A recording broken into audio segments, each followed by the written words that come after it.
मैं इसको तबाही में डूबता हुआ दौर कहूंगा। ये अंधेरों में गुमनाम दौर है। कहते हैं साहिब बहुत तरक्की की है दौर में। क्या किया? कल चराग थे, आज लाइट है।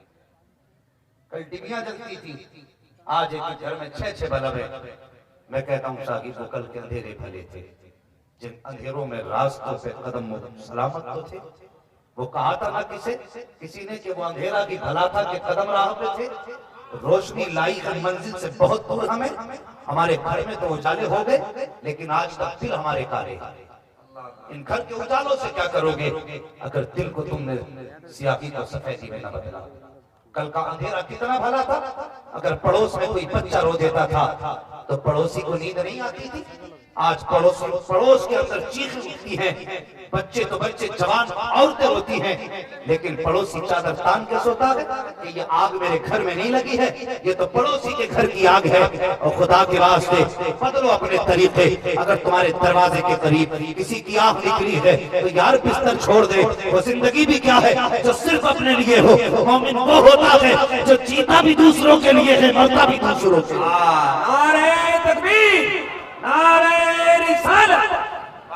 वो अंधेरा भी भला था, कदम राह पे थे, रोशनी लाई है मंजिल से बहुत दूर हमें। अगर आज जवान कहता रिश्ते की बात हो ना, खुदा के वास्ते कभी बाप का हक न छीनना। ये मैं तकरीर सुना के नहीं जा रहा हूं, तुम्हारी जिंदगी की लकीर खींच के जा रहा हूं। मेरी गुफ्तगू को सिर्फ मजे के लिए ना सुनना, इसको जिंदगी का हर आखिर समझ के सुनना। अगर तुम पैदा नहीं हुए तो पूछो इन बूढ़ों से, बाप ने कौन से मजार की खाक न छानी। अल्लाह एक बेटा दे रहा है, माँ की गोद सोनी लगी, किसी ने कहा फला मजार चले जाएंगे। सर्दी थी या गर्मी, बारिश थी या तूफान, इन्होंने कदम उठाए मजार पे गए। कौन सी चौखट ऐसी थी जहां माँ बाप ने छोरी फैला करके बेटा नहीं मांगा? हर तरफ ये बेटा मांगते रहे। और जब खुदा ने बेटा दे दिया फिर इनकी खुशियों का कोई ठिकाना ना था। बाप कहता था बुढ़ापे का सहारा आया है, माँ कहती थी आंखों का तारा आया है। अल्लाह अकबर। और फिर बहनें, हमने तो बहनों का प्यार ही बड़ा अनोखा देखा है, बड़ा अनोखा और निराला प्यार होता है। भाई अगर पैदा ना होना तो सजदे में गिर के दुआएं बहनें मांगा करती हैं। अल्लाह अल्लाह अल्लाह। और अगर भाई पैदा हो जाए तो फिर भाई को माँ बन के बहनें पाला करती हैं। और जब भाई शूर की तहरीज पे कदम रखता है तो उंगली पकड़ के चलना बहनें सिखाती हैं। जब भाई बोलने लगता है तो उसकी जबान को पुख्तगी और मजबूती बहनें दिया करती हैं। किस एंगल से देखोगे बहनों को? जब तुमने शूर की तहरीज पे कदम रखा तो बहनें तुम्हारी उंगली पकड़ के स्कूल लेके जाती हैं। अभी 2-3 दिन पहले की बात है, एक आर्टिकल मैंने देखा, किसी ने अपनी भांजी और भांजी का बयान लिखा था कि एक बच्ची एक भाई को लेकर के स्कूल जा रही है। भाई की उम्र कम है, बहन की उम्र ज्यादा थी, लेकिन जानते हो जब भाई ने जाने से इनकार किया, बहन ने भाई की उंगली पकड़ी और बहन ने भाई का बोझ बस्ता अपने कांधे पर डाला।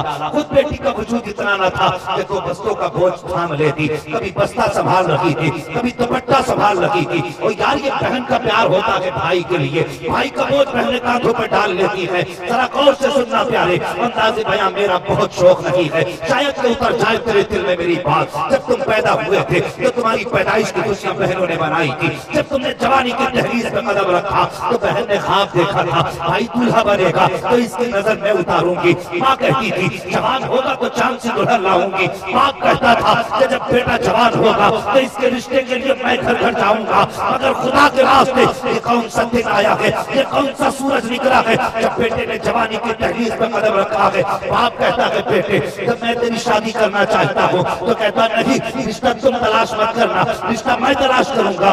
बेटे ये हमारा हक है, हक तो जरूर है, लेकिन तुम पहचानते नहीं हो बेटी कैसी होनी चाहिए। तुम पुराने जमाने के आदमी हो, अरे हम नए दौर के लोग हैं, हमें पता है औरत कैसी होनी चाहिए, हया नहीं चाहिए। जब बेटा बाप से ये कहता है कि फैसला मैं करूंगा, औरत कौन सी बेहतर होती है और नादान तू क्या जाने, जिसकी उम्र 40 साल औरत के साथ गुजरी है उससे पूछ औरत कौन सी अच्छी होती है। जिसने जिंदगी औरत के साथ गुजारी है उससे पूछ औरत कौन सी अच्छी होती है। तू घर बैठे फैसले करता है, अच्छी का पता मुझे है, बुरी की खबर मुझे है। वो खुदा के वास्ते मेरी बात याद रख के ले जाना, जो जवान लव मैरिज किया करते हैं वो तबाह होते हैं, जो अरेंज मैरिज करते हैं वो आबाद हो जाया।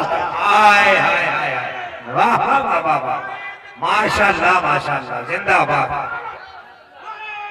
या रसूल अल्लाह, बहुत बहुत अच्छे, वाह वाह वाह।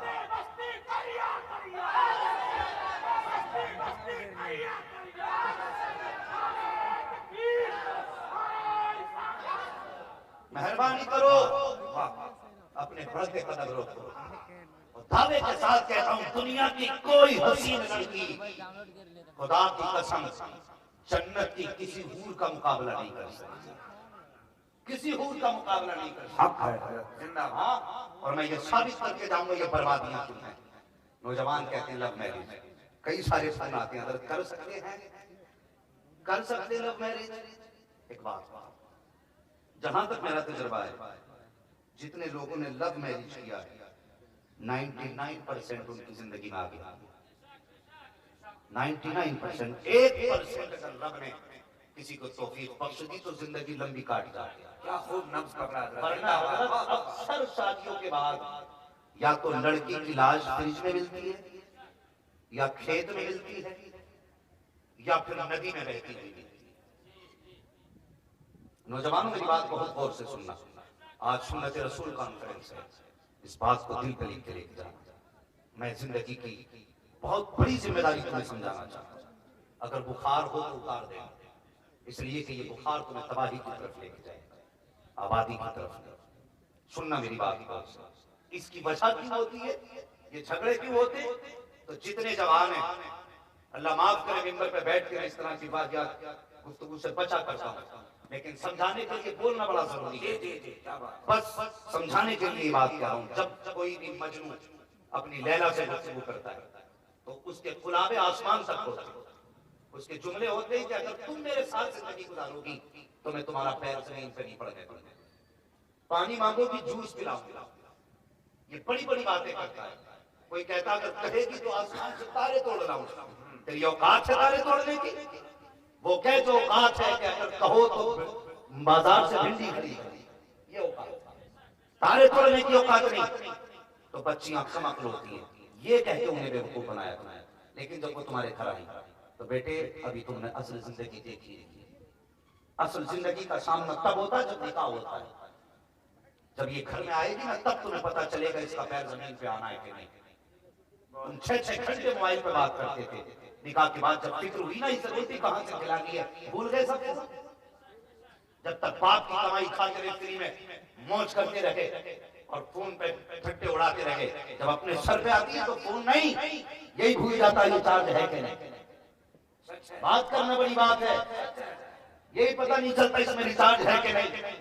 8-8 दिन हो जाते मोबाइल छुए हुए। तो फिर वो लड़की जिससे तूने जिंदगी भर साथ जीने मरने की कसमें खाई थी, जिससे कहा था तेरे बगैर नींद नहीं आती है, जब वो ये देखती है आज 8 दिन हो गए परदेश का एक फोन नहीं आया है, उसके जहन में फौरन ये बात आती है जब ये शादी से पहले मुझसे बात कर सकते हैं तो शादी के बाद किसी और से भी बात कर सकते हैं। बस ये ख्याल दोनों के दरमियान जहर घोलता है। फिर उसके बाद बीवी नाराज होती है। जब ये नाराज हुई उधर शोहर के जहन में ख्याल आया अगर ये शादी से पहले अपने बाप की नहीं हो सकती है तो शादी के बाद मेरी कैसे हो सकती है। फिर ये नफरत उसके जहन में जहन घोल देती है। जब ये दोनों नफरतें परवान चढ़ती है तो फिर तलाक हुआ करती है, कत्ल गारत करी हुआ करती है। मैं कहता हूँ दावे के साथ अल्लाह के वास्ते अगर निकाह की बारी आए बाप के कदमों में आके बैठ जा, कहते बाप निकाह तेरा हक है, मेरा रिश्ता तेरा फैसला है, अगर तू कानी का हाथ में हाथ देगा तो मैं खुशी से कबूल करूंगा, पूरी लकड़ी ला के देगा तो खुशी से कबूल करूंगा। मैं मानता हूँ कि तेरा बाप हसीनो जमीन लगी देख सकता, उसकी पैकर नहीं देख सकता, लेकिन खुदा की कसम खा के कहता हूँ अगर तेरे बाप ने तेरे हिस्से में ला करके कोई काली करोटी पूरी लकड़ी रखती है तो रब की रजा के लिए उस पे राजी हो जा। मर के कब्र में पहुंचेगा, चेहरे से कफन बाद में हटेगा, मुस्तफा आके कहेंगे तू बाप से राजी था, मैं तुझसे राजी हो गया। आए क्या कहने, नारे तकबीर, नारे रिसालत, सुन्नते रसूल कॉन्फ्रेंस। वाह वाह वाह वाह वाह, माशाअल्लाह। इसलिए यह बाप का है, बाप को दो। ये खुशियां माँ की है तो फिर माँ को दो। समझ रहे ना मेरी बात? अब बताओ लव मैरिज बेहतर है या अरेंज मैरिज बेहतर है? बोले और दाएं बाएं देख लो, जिनकी नहीं हुई है वो बोल रहे हैं कि नहीं। बच्चे इस बवाल से इसने कौम को तबाही में ला के डाल दिया। आज कौम की बर्बादी का सबसे बड़ा सबब ये है, बहुत अच्छा पैगाम। सबसे बड़ा सबब ये है। और कौम की बेटियों को भी एक बात कह करके पैगाम देना चाहता हूं। आज हमारी कौम की बेटियां जो बहकती हैं, या तो दौलत की लालच में, या शोहरत की लालच में, समझ रहे मेरी बात, या फिर लोगों के झूठे बहकावे में आकर। मैं कहता हूं कौम की बेटी मेरी बात याद रख, दुनिया में कोई तुझे कितनी भी प्यार दे दे, लेकिन तेरे बाप से ज्यादा तुझे प्यार नहीं दे सकता, नहीं दे सकता बाप से ज्यादा प्यार। अगर कोई ये कहता ना सोने के लुक में खिलाऊंगा, झूठा है। अगर तेरे बाप ने तुझे सोने के लुक में नहीं खिलाया ना, तो दुनिया का कोई भी मर्द तुझे सोने के लुक में नहीं खिला सकता। बहुत अच्छे, बहुत अच्छे। हाँ, तेरा एक गलत फैसला तेरे खानदान की, तेरे बाप की, तेरे परिवार की जिंदगी तबाह कर देगा। ये गलत फैसला। और सबसे बड़ा नुकसान ये है इस तरह के निकाहों का, इस तरह की शादियों का, कि लोग रहती दुनिया तक औलाद को ताने दिया करते, औलाद को ताने दिया करते रहती दुनिया तक। इसलिए बेटियों से गुजारिश है कि तुम अपने बाप की इज्जत पे कभी आंच ना आने देना। याद करना, अगर बाप कमजोर भी था ना, गरीब भी था, तो उसने खुद तो पैर की जूती सिल के पहनी, लेकिन कभी तेरे बदन पे पैबंद लगा कपड़ा नहीं आने दिया। हाँ, खुद तो फटे कपड़ों में मजदूरियां करता रहा, लेकिन कभी तेरे सर से दुपट्टा उतरने नहीं दिया। ये बाप का प्यार है तेरे लिए। वो गरीब था, तेरे घर के खर्चों में तंगी थी, अगर चाहता तो उससे भी किसी के घर बर्तन धुलवा के घर के खर्चे पूरे कर सकता था। किसी अमीर के घर तुझे लगा करके उसके घर की सफाई करा के घर के गुजारे हो सकते थे, लेकिन उसने खुद तो लोगों की गालियां सुनी, लेकिन तुझे दूसरे के दरवाजे पर रुस्वा होने न दिया। उसने पूरी जिंदगी तुझे शहजादी बना के रखा, उसकी औकात कुछ भी थी, लेकिन कभी तेरे ऊपर किसी की उंगली उठने न दी। आज तेरी जिम्मेदारी है, तू जवान हुई है, बाप को रुस्वा करने के लिए नहीं, बाप को इज्जत देने के लिए। वाह वाह, बाप को इज्जत देने के लिए हुई है। इसलिए कायनात में बेटी के लिए बाप से ज्यादा प्यार करने वाला कोई नहीं हो सकता। मिसाल कहां से लाओगे? अल्लाह अकबर। मेरे हुजूर आप एक दिन फरमाने लगे, वो लोगों मेरी फातिमा मेरे जिगर का टुकड़ा है।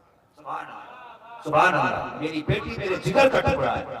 मैं इस उम्मत से आज पूछना चाहता हूँ, तुमने कितनी बार बेटियों को सीने से लगा के कहा मेरी बेटी मेरे जिगर का टुकड़ा है? घर जाओ ना, कल सुबह को इतना जरूर कर लेना, अगर अल्लाह ने बेटियां दी है ना, हुजूर की सुन्नत समझ के सीने से लगा और रुख मदीने की तरफ करना, और इतना कह देना या रसूल अल्लाह, अगर फातिमा आपके जिगर का टुकड़ा है तो मेरी बेटी मेरे जिगर का टुकड़ा। सुभान अल्लाह, सुभान अल्लाह। इस सुन्नत को भी जिंदा करना, अपनी बेटी को अपने जिगर का टुकड़ा जरूर कह देना। खुदा की कसम, अगर तेरे मुंह से ये जुमला हुजूर की सुन्नत समझ के निकल गया, तो कोई दुआ करे ना करे, गुंबद खजरा से मुस्तफा दुआ करे। सुभान अल्लाह, सुभान अल्लाह। हुजूर दुआ करने लग जाएगा। इसलिए बेटियों से प्यार करो। कोई बंदा ऐसा है जिसे बेटी से प्यार ना हो? है कोई बंदा ऐसा? हाथ नहीं उठवा रहा हूं मैं, बस मैं ये पूछना चाह रहा हूं, हर बंदे को बेटी से प्यार है कि नहीं? सबको प्यार है ना बेटी से? कौन है? मैं अपनी बात बड़ी कड़वी कहने वाला हूं, सबको प्यार है ना बेटी से? और जोर से प्यार है ना बेटी से? चुप होके ना बैठे, प्यार है ना बेटी से? और हर बंदा ये चाहता है कि मेरी बेटी पराए घर जाकर शहजादी बन के, है ना ये ख्वाहिश कि मेरी बेटी पराए घर जाए तो शहजादी बन के रहे। अब जरा दिल पे हाथ रख के बताओ, आज जब जवान बेटों का रिश्ता होता है और जब बेटियों को देखने की बारी आती है, तो ये जो 10-10 लोग भूखे पेट जाते हैं, उस वक्त किसी की बेटी की इज्जत का ख्याल हमें आया? क्या करने, सुनना मेरी बात में, आज खिताबत का लोहा मनवान, मैं कभी खिताबत का लोहा नहीं मनवाता। मैं कोशिश ये करता हूँ, आपका इतना कीमती वक्त मुझे मिला है, तो मैं इसमें आपको कुछ दे के जाऊँ, कुछ दे के जाऊँ। हाँ, वरना बात अगर नारे लगवाने की आ जाए ना, तो हर 2 मिनट में नारे लगवाना चाहते हैं, लेकिन नारे अमल के बगैर खोखले होते हैं। पहले किरदार बदलिए अपना। मुझे बताइए, 10-10 लोग लड़की को देखने जा रहे हैं, ये निकाहों की जो वाहियात रस्में चली हैं। एक बात बताओ जवानों, सच्चे दिमाग से बताना जो बात को सुन, जब अगर कोई बंदा एग्जाम हाल में बैठे, ये उलमा इकराम तो अच्छी तरह जानते हैं, ये एक साल में 3-3 एग्जाम पास करते हैं, तब जाकर के इनकी जमातें पूरी होती है। हाँ मुझे अपना पता है, जब पर्चा हाथ में नहीं आता ना और एग्जाम हॉल में जाके बैठ जाते तो दिल की धड़कनें बढ़ती है। पता नहीं आज मुसीबा में से क्या आने वाला, आज हिदाया में से क्या आ जाएगा, हैं? आज खुद भी ये कितने सवाल होंगे। ये सारी चीजें दिल की धड़कनें बढ़ा देते हैं। जबकि अगर इसको फेल भी हो गए हम शशमाही में तो सालाना पास कर जाएंगे, अगर उसमें भी फेल हो गए अगले साल पास कर जाएंगे। कौन सी जिल्लत हुई? अगर हमारे एग्जाम के सवालों का ये हाल है तो फिर कल जिस बेटी को ये खबर होती है आज मुझे देखने वाले आज, अगर पसंद आई तो हाँ कहेंगे, अगर ना पसंद आई तो ना कहेंगे। किसी ने उसके दिल का हाल जाना, उसके दिल पे क्या गुजरती होगी। और देखने वाले तो एक दिन पहले से नमक का पानी पीना शुरू कर देते हैं कि नाक तक जाके खाना है। तेरे बाप ने पका कर रख दिया, हराम के लुकमे है, उससे पूछ 10 बार बेटियां दिखाई, 10 बार लोग देखने आए, एक गरीब हर बार 10,000 कर्ज लेकर के बेटी को दिखाता रहा, लाखों के कर्ज में तो डूब गया, लेकिन किसी को बेटी पसंद ना आई। किसी ने इस गरीब के बारे में सोचा? अल्लाह अल्लाह अल्लाह, जो बेटी दिखाने के लिए तुम्हारे 10,000 कर्ज में ला करके कभी बनिए से उठाए, कभी पड़ोसी से उठाए, 10 जमाते आके देख के चली गई, किसी ने कहा बेटी पसंद नहीं है। इस गरीब के दिल पे क्या गुजरी ख्याल आया? दुनिया का निजाम इतना बदलता जा रहा है, अगर गरीब मर जाता है तो कोई कहता कफन मेरी तरफ से, रोटी मेरी तरफ से। और जब जिंदा था नंगा पड़ा था, कोई कपड़ा पहनाने वाला नसीब नहीं हुआ। बाद में पहनाया तो क्या पहनाया, मजा तो तब था जब जीते जी पहना गया। क्या ये बात सच्ची नहीं है? एक बेटी को दिखाने के लिए गरीब बाप 10,000 के कर्जे लेकर के बेटी दिखाता है, और फिर ये बेटी देखने वाले अल्लाह ने हिदायत दे, जब देखने के लिए आती तो पहले नाश्ता करते, उसके बाद खाना खाते कहते लाओ से बेटी दिखाओ। और एक बात और माजरत के साथ, शरीयत ने देखने की इजाजत किसी हद तक अगर दी है तो उस मर्द को दी है जिसके साथ निकाह होने वाला है, और वो भी ऐसे देखे कि बेटी को खबर ना हो। ये ख्याल करो मेरी बात का, वो भी ऐसे देखे कि बेटी को खबर ना हो। मगर अफसोस जवान तेरी फिक्र पर, जब किसी बेटी को देखने की बारी आई, उन्हें कहा चचा जात भाई जाएगा, खाला जात भाई जाएगा, भी जात भाई जाएगा, ये यार जाएगा, ये दोस्त जाएगा, अगर इनको पसंद आ गई तो मुझको पसंद है।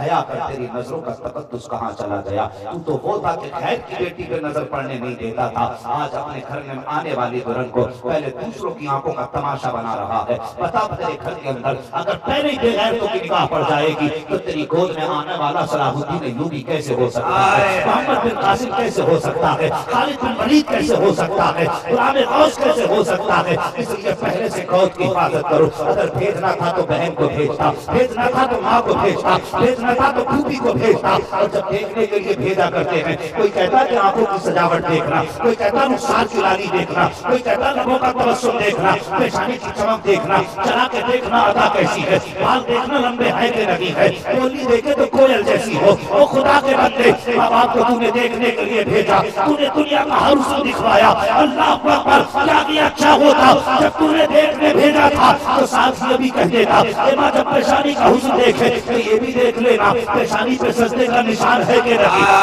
तो ये भी देख लेना कुरान की खुशबू आ रही है कि नहीं, जब वो चले तो ये भी देख लेना हया से नजर झुकी है कि नहीं, जब वो उठे तो ये भी देख लेना गली से फातिमा है कि नहीं, जब वो बोले तो ये भी देख लेना लहजे में आया है कि नहीं, जब जबान करे तो ये भी देख लेना देवर में गली से फातिमा है कि नहीं। अगर तू ये दिखवाता तो दावे के साथ कहता हूँ आने वाली दुल्हन बड़े अब्दुल्ला की होती, लेकिन कलीस मोहम्मद रसूलुल्लाह की बन गया। नारे तकबीर, नारे रिसालत, सुन्नते रसूल कॉन्फ्रेंस, मुफ्ती हम्माद साहब किबला मुरादाबादी। वाह वाह माशाअल्लाह। भाई बदलो ये तरीके, आज कितनी बेटियां मर गई, उन मरने वाली बेटियों का जवाब कौन देगा? कौन देगा? क्या क़यामत में पूछा नहीं जाएगा? आज के जवानों की कमी है या मुआशरे में लड़के नहीं है? हर बंदा जन्नत में जाना चाहता है, हर बंदा, और खुदा के वास्ते किसी के दिल के टूटने का सबब न बनना। अल्लाह अगर बनो तो किसी के दिल के जुड़ने का सबब बन जाओ। मुझे एक बात याद आ रही, मेरे हुजूर ने एक दिन खुश होकर सिद्दीका बेटी उम्मुल मोमिनीन हजरत आयशा सिद्दीका रज़ियल्लाहु तआला अन्हा से फरमाया, आयशा जो मांगना चाहती जो मांगो, आज तुम मांगोगी मैं तुम्हें। सवाल बड़ा था, जवाब सोच समझ के देना था। सोचा फैसला अपने वालिद से न कर ले, इजाजत लेती हुजूर, इजाजत है, मैं अपने बाप से मिलना चाहती हूँ। हुजूर ने फरमाया जाओ इजाजत है।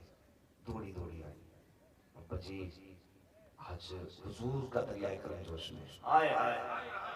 हुजूर फरमाने आयशा आज जो मांगोगी दिया जाएगा। हजरत अबू बकर सिद्दीक ने बेटी का चेहरा देखा, मुस्कुरा के कहने लगे क्या चाहिए तुम्हें? हजरत आयशा सिद्दीका का जवाब सुनो, गर्दन झुका के बोली मेरी झोली में हुजूर आ गए तो सारी कायनात आए आए आए आए से मांग लिया है, तुझको मांग कर उठते नहीं है हाथ मेरे इस दुआ के बाद। हुजूर है तो फिर क्या कमी है? बस इसलिए आई थी तो मशवरा ने आज हुजूर से क्या मांगू। अबू बकर सिद्दीक की गर्दन झुकी, कहने लगे बेटी हुजूर मेराज में गए थे और हुजूर ने फरमाया अल्लाह ने मुझसे राज की बातें की। हुजूर से जाके कहना या रसूल अल्लाह अगर देना ही है ना तो अल्लाह ने आपसे राज की बहुत बातें की, उनमें से कोई एक बात बता दीजिए। बहुत गौर से मेरी बात सुने जवान, सुभान अल्लाह। हाँ, ये बूढ़े लोग वो दरख्त हैं जो मोटे हो गए, अब ये उखड़ेंगे मुड़ेंगे, लेकिन जवानी का दरख्त इसको अभी जिधर चाहे उधर मोड़ा जा सकता है, भले मुश्किल लेकिन फिर भी ये मुड़ने की ताकत रखता है। मेरी गुफ्तगू ज्यादातर जवानों के ताल्लुक से, मेरी बात गौर से सुनना। हजरत आयशा सिद्दीका रज़ियल्लाहु तआला अन्हा से अबू बकर सिद्दीक कहते हुजूर से जाके पूछना आका मेराज में गए थे, अल्लाह ने राज की बातें की थी, कोई एक बात बता दे। थोड़ी थोड़ी आई। हजरत अबू बकर सिद्दीक फरमाने लगे बेटी मैं इंतजार कर रहा हूँ, जवाब मिले तो फिर मुझे भी बता दे। सुभान अल्लाह, जवाब मिले तो फिर मुझे भी बता देना। आई हुजूर की बारगाह में, या रसूल अल्लाह मांगो। हाँ आयशा मांगो। अर्ज करती है रसूल अल्लाह अल्लाह ने आपसे राज की बातें की थी। हाँ की थी ना, कौन में से कोई एक बात बता दे। हुजूर मुस्कुरा फरमाने लगे आयशा जो जबान पे आ जाए फिर वो राजी नहीं रहता, लेकिन जब हमने कहा जो मांगोगी वो देंगे तो फिर बताएंगे। हुजूर फरमाने लगे आयशा रब ने मुझसे बहुत सी राज की बातें की, लेकिन एक बात सुनो, रब ने मुझसे फरमाया महबूब जो शख्स भी किसी का टूटा हुआ दिल जोड़ देगा, सुनना गौर से, जो किसी का टूटा हुआ दिल जोड़ देगा मेरा वादा है मैं उसे बिना हिसाब के जन्नत अता करूंगा। वाह वाह, मैं उसे बिना हिसाब के जन्नत अता करूंगा। तोड़ करके वापस आई, कहने लगी आज बड़ी खुशी का दिन है। क्या हुआ बेटी का? हुजूर ने फरमाया जो किसी का दिल जोड़ देगा मैं उसे बिना हिसाब जन्नत में दूंगा। हजरत अबू बकर सिद्दीक की आंख में आंसू आ गए। बेटी ने कहा अब्बा जी हमने तो बहुत लोगों का दिल जोड़ा है, रोए क्यों? फरमाने लगे बेटी तुमने ये तो सुन लिया कि जो टूटा दिल जोड़ेगा वो जन्नत में बिना हिसाब जाएगा, और अगर कोई किसी का दिल तोड़ेगा तो फिर उसका ठिकाना कहाँ होगा। अल्लाह अल्लाह, हमने सिर्फ इतनी बात याद रखी दिल जोड़ने पे सवाब है, दिल तोड़ने की सजा क्या है? ख्याल आया? इसलिए खुदा के वास्ते किसी की बेटी का दिल तेरी वजह से टूटने न पाए। वो कुछ दिन पहले अखबार में खबर छपी थी, उसमें लिखा था कि एक बेटी ने जहर खा लिया हॉस्पिटल के अंदर। जब उससे पूछा गया तुमने जवानी में जहर क्यों खाया, ये माशरा तो नई बातें सोचता है। किसी ने कहा जवानी में जहर खाया तो शायद बाप ने कोई ताना दिया होगा या कोई गलती की होगी, कोई खता कर बैठी होगी इसलिए जहर खाया। लेकिन उस बच्ची के जवाब ने पूरे समाज के मुंह पे तमाचा मारा।